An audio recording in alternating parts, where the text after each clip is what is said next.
Let's see.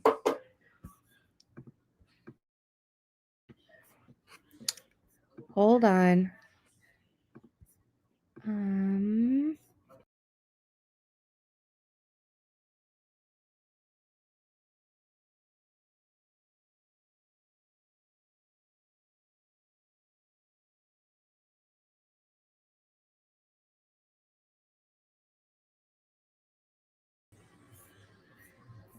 Okay, you can hear me now? Okay. I always forget that there's like a lag. So, like I was saying, and my mic rudely muted me, um, if you can hear Power Rangers in the background, it's because it was my night to put down our oldest, Alex, who's 5 now, by the way. If you've been here since I had him. Yeah. So he is currently watching Power Rangers because there was no way I was going to be able to get him in bed and make it to book club on time. So, we made a deal. He gets to watch an episode of Power Rangers and I get to have book club without being interrupted. So, we shall see if that actually works. I don't know if it's going to work, but it it might work. It might work. How's everybody doing? How's life? I'm super excited about tonight's book club pick because so we had a ton of really great choices for book club. Um, we had, I mean, all of them sounded amazing. Mother Daughter Murder Night, Murder by Cheesecake, and then what was picked was Vera Wong's Unsolicited Advice for Murderers by Jesse Q. Sutano.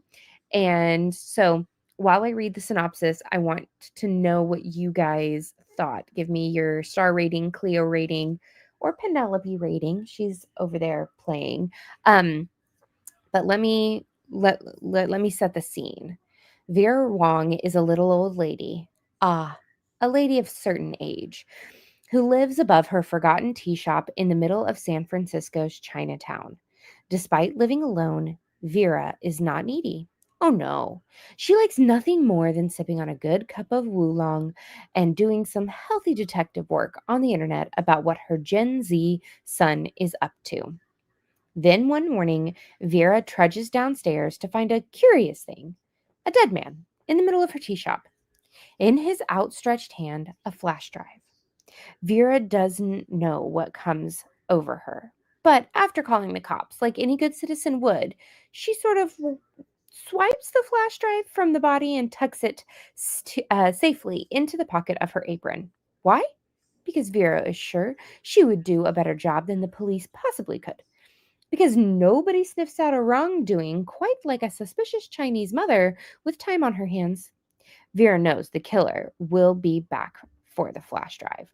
All she has to do is watch the increasing number of customers at her shop and figure out which one among them is the killer. What Vera does not expect is to form friendships with her customers and start to care for each and every one of them.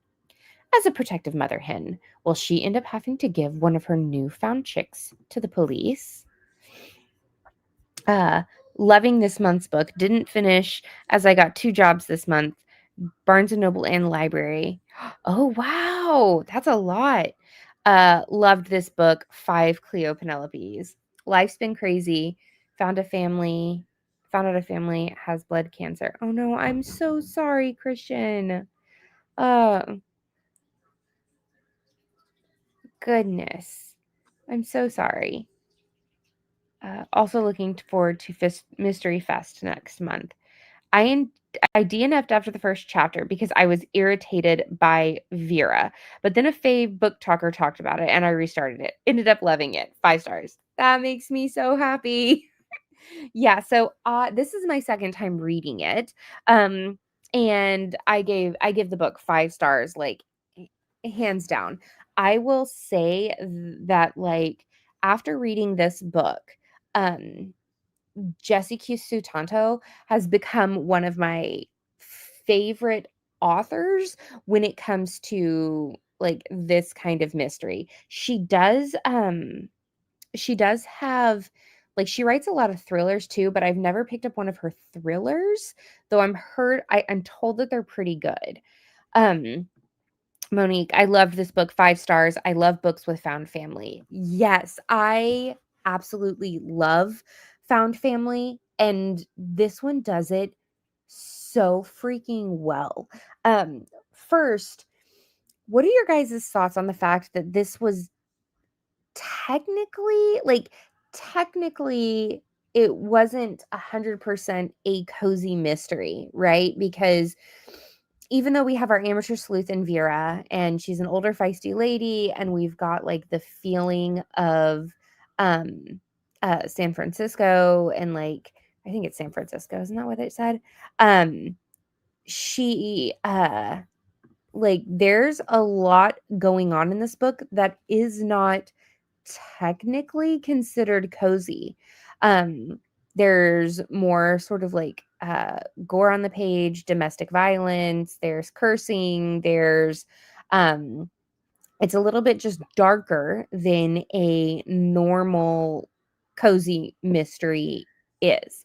So, I really wanna know what you guys think about me picking a book that is kind of outside of the, um, cozy mystery genre as a whole, but I still felt like it had cozy vibes, like, it still gave that cozy mystery feeling that I really, really, I enjoyed quite a bit. And one of the other things, she wove it together so well, and I really enjoyed the found family and character development. Def cozy vibes with a different POV and not all the cozy tropes. An honorary cozy. I like that, Kathy, an honorary cozy. Um, I will say that I loved the changing of points of view. I don't think I would have enjoyed this book as much if it didn't have the different points of view of all of the suspects and all of that. I really, really love just different points of view in books for the most part.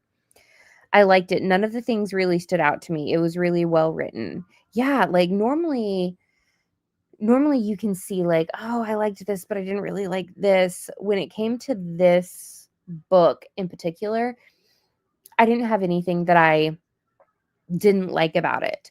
Um, I really, really enjoyed it. And then, of course, we have our wonderful Gary. He gave us a few talking points. Uh, Vera's search for Marshall Chen's killer is dependent on the suspects opening up about their personal histories with the victim. What makes Vera so adept at coaxing them to reveal their secrets and regrets? So, Sana's stolen art, Ricky's scalping bot, Oliver's manuscript, and Julia's photography dreams. I feel like um sounds like a modern cozy, a little darker, but still had the heart of cozy vibes. I agree, Christian. Yeah, very much so. And I feel like I want Vera to be like my life coach. I feel like she is able to see the best in others and bring that out. And she does it like not in a nagging way, like a nagging way, but like a loving nagging way. Does that make sense? Like it's very much she at the beginning you can feel how lonely she is. Her son Tilly is not answering her text messages, is not answering her calls, is not doing any of that, right? And you can see her grow as grandma Vera and as auntie and as like you can see that where she blooms is by loving and taking care of other people, which by the way, that food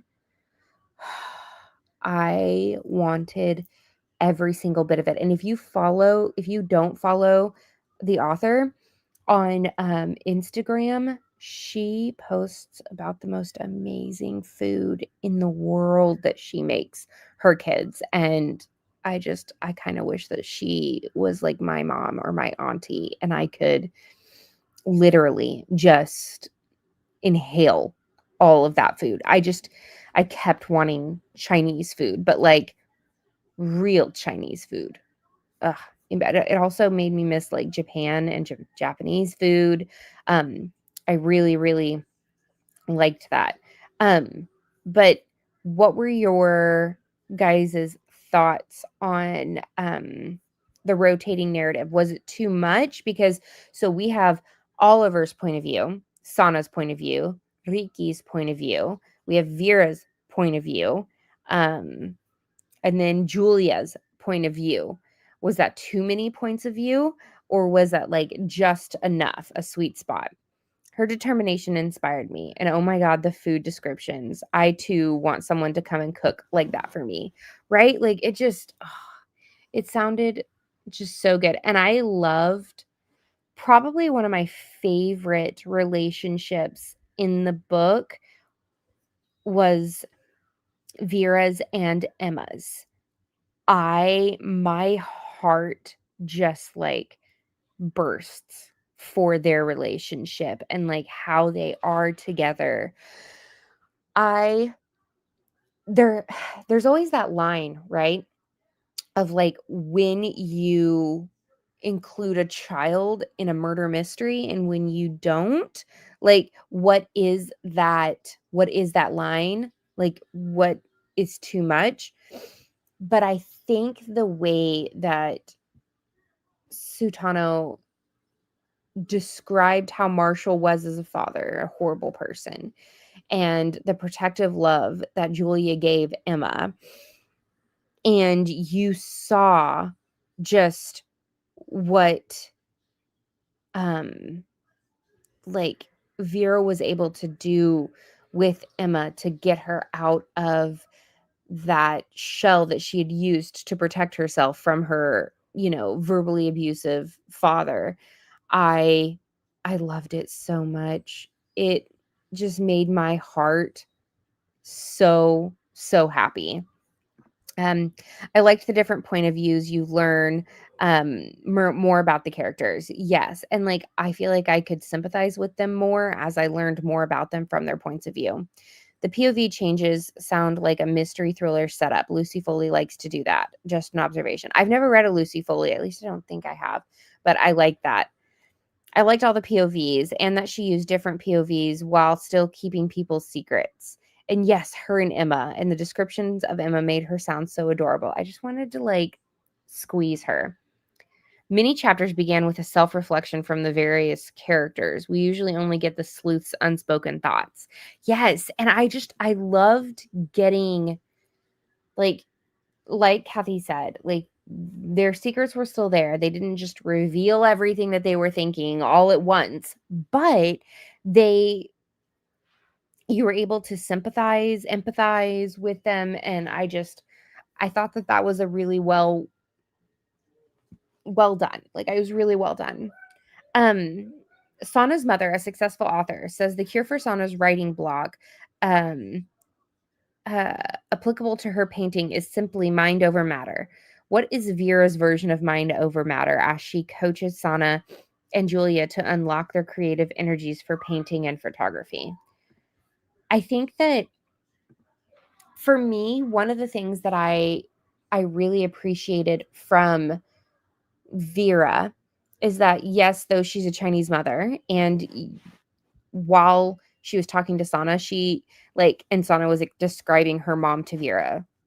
You could tell that Vera agreed with a lot of the things that Sana's mom was saying. But you could also tell that Vera understood Sana more than her own mother did. And what she really needed was to not have her art judged and just to have her art be made and created and washed away with the ocean. And there was no there wasn't any pressure from anyone to get anything done, to sell, to make a living, to do any of that. Vera gave Sana the gift of her art, like, and doing it freely. And I feel like the opposite is for Julia. Julia, I feel like she needed the push to be told that, like, you are powerful. You can have a business with your beautiful eye for photography. You don't have to wait for someone to take care of you. You can do it yourself. And that's something that Vera gave as a gift to Julia, is her to be a little selfish, knowing that Emma was being taken care of by Vera, and then knowing that she could pursue her passion. I think that that was way, way cool of her. Um, uh, for Sana experimenting with a new form of painting, stick in the sand, this unlocked Sana's creativity block. Yes. All of the different POVs made me feel closer to each of the characters, and it was making me nervous because I didn't want any of them to be the killer. Yeah, yeah. I could not agree. I could not agree more with that. I was like, no, but I like all of them. So Vera refers to Oliver as the filial son because he brings groceries to his father's doorstep. In what ways do Julia, Ricky, Sana, and Emma carry on this tradition of respect and honor for their generational elders toward Vera?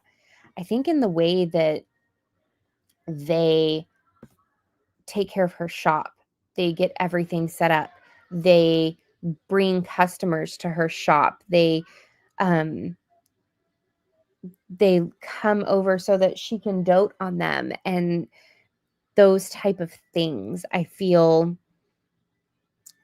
like that's their way of showing love and support to Vera in a way that um, others might not see as doting, or um, but I feel really is.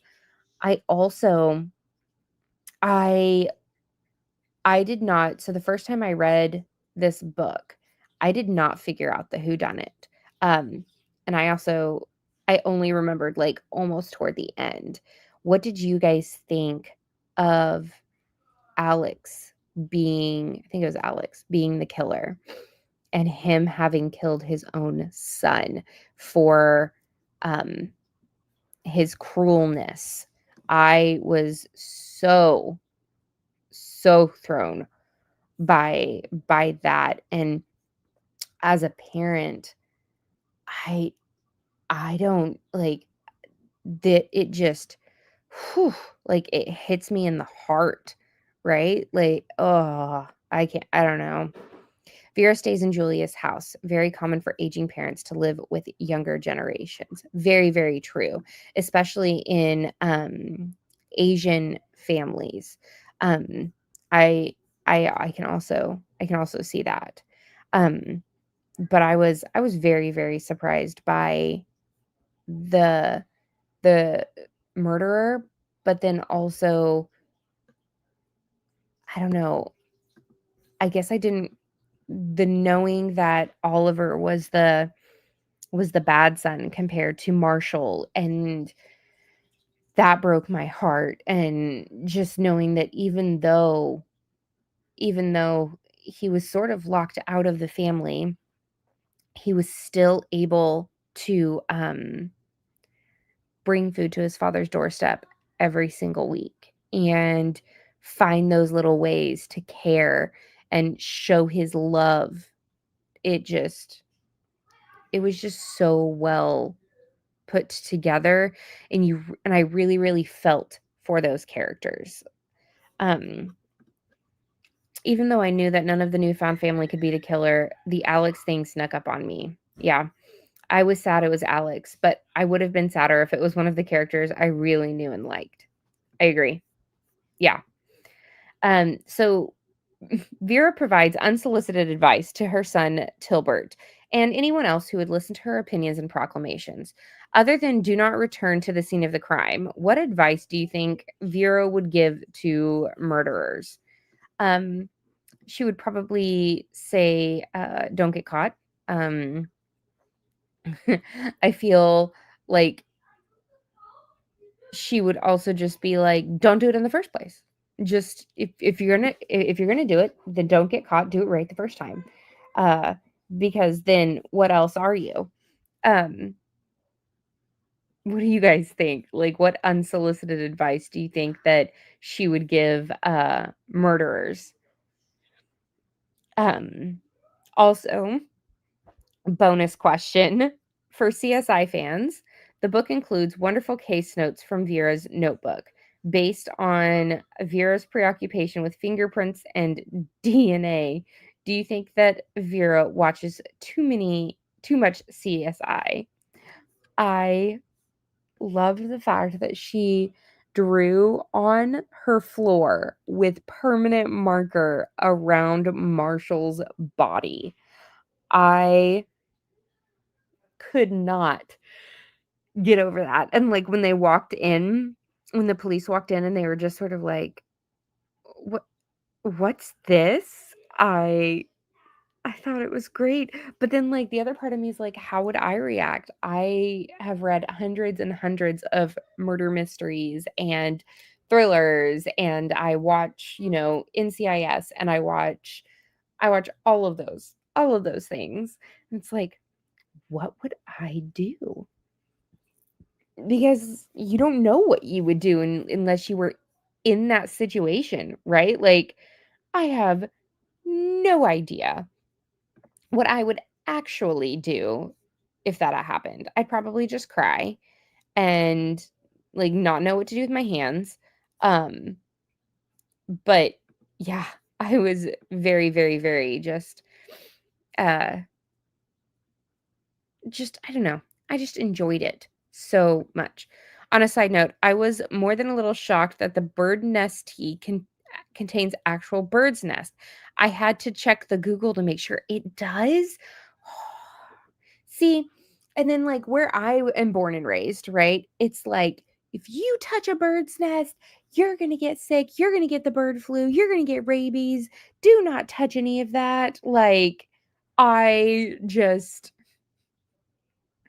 like, you just did not touch stuff like that, but then to drink it, Vera is a savage. Imagine her on a CSI show. Just own the situation like you were in charge. Seriously, she was just like, "Yeah, no, I'm meant to be here. I'm going to solve it myself. I'm going to do whatever I want to do whenever I want to do it, and you can't stop me." Um, yeah, I was very, very, very excited about that. Um, so let's see if I can. So the book club pick um for for this new month is going to be magical midlife in glimmer spell. So our book club like theme was it was I think it was magic for October, right? And so we've got magical midlife in glimmer spell. This is book 1, but there are 4 in the series. And it says, "Welcome to the haunted book barn bookshop. An impending divorce, a hot homicide detective, and a spontaneous time travel. Midlife in glimmer spell is proving to be magical." It's got a 4.3 on Goodreads and a 4.5 here on Amazon. It says, "If I thought the first half of my life was a bumpy ride, I'd better buckle up because I'm about to go over the hill and off the rails. After catching my husband in bed with another woman, I gave him the heave ho, put our house on the market, and moved away to an enchanting little town for a brand new start. What I didn't count on was the fact that the enchanting little town might just be enchanted. Glimmerspell is rumored to be home to vampires, werewolves, and fae, but those are just simply gimmicks to lure tourists to their snowy little town, aren't they? Nevertheless, I've got a job at the Haunted Book Barn where my niece films her infamous video blog, Murder, Mayhem, and Baking. She's somehow wrangled me into helping out with whipping up the sweet treats. And in the middle of filming an episode, a hot flash strikes and I'm transported to another time and place and another day entirely. Oh, that just sounds so freaking good. Um, It says, I looked this book up on Hoopla. Apparently, the title leaves off magical if anyone else is having a hard time finding it. Good to know. Oh, also, if you did not know, um, uh, Jesse Q. Sutano has a second book in the Vera Wong series. It is called, let me show you guys. It is called Vera Wong's Guide to Snooping on a Dead Man. And I will tell you that I loved it just as much as the first one. So I highly recommend, if you really enjoyed Vera Wong's guide or Vera Wong's Unsolicited Advice for Murderers, that you check this one out because it is it is really, really good. Um, and we will meet on the last Wednesday of the month like normal.